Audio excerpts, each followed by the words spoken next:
This is going to be like the full video on my micro power plant with my 400 watt wind turbine and my 110 watt solar panel. So this wind turbine I actually bought for $150. I haven't really been able to measure it if it actually produces 400 watts, but it seems to charge the battery relatively fast. So we have a 3-phase motor in here that I'll show you in a minute. It comes in, and we have that takes the 3-phase and converts it to direct current 12 volt. And then we have our 110 watt solar panel. This outputs 22 or 24 volts, and then there's a solar converter which actually steps that down even further to get that 12 volts. So this is actually taking in the 3-phase. We have this so it kind of drips water if water ever comes through here. Then this is actually what takes the 3-phase, these three right here, and converts it into the DC current, which then gets put right into the battery. That is for the wind turbine. And then for the solar, we have the 24 volt coming in. That charges, this is the charge controller for the solar that just basically brings up the amps so we get that steady 12 volt, and then also controls the current, the voltage to what is needed to charge the battery. Here, yeah, basically, so here's the two inputs. This one is from the wind turbine, and this one's from the wind turbine, and this one is from the solar panel. Same here, the wire, the black wire right here, is from the wind turbine. This is from the solar, and then these are two outputs to our inverter here.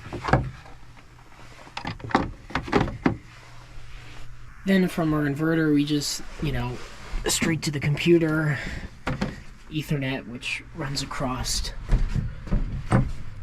this little tiny power line I made here. We got the red tape to make sure nobody clotheslines it.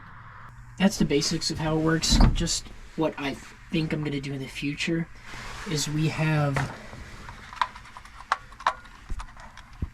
basically I can control via current, put current through here. I can turn off and on the plugs. So if the battery is running low, I can turn it off, wait an hour, check the voltage again. If it's high enough, I'll turn it back down. When it drops again, I'll shut the power off so the computer doesn't keep on going on, off, and the battery's really, really low.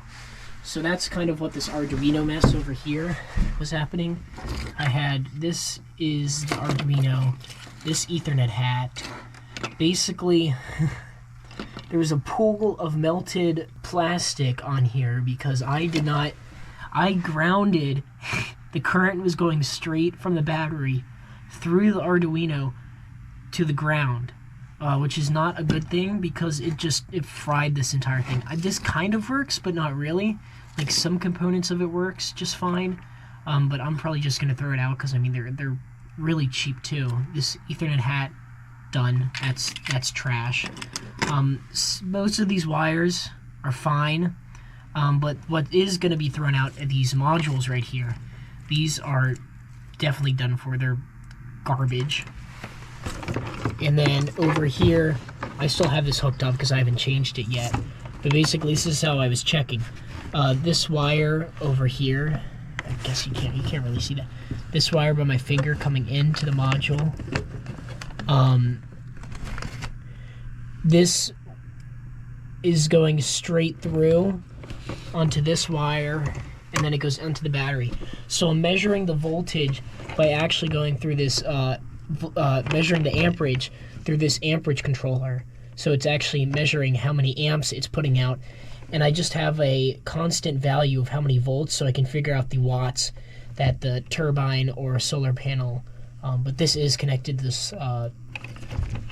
Yeah, I should unplug this. This is not hooked up to anything. It was It was hooked up to something, probably the voltage control. Yeah, this would, I guess I did have voltage controller on this, actually. It basically the same setup for the solar.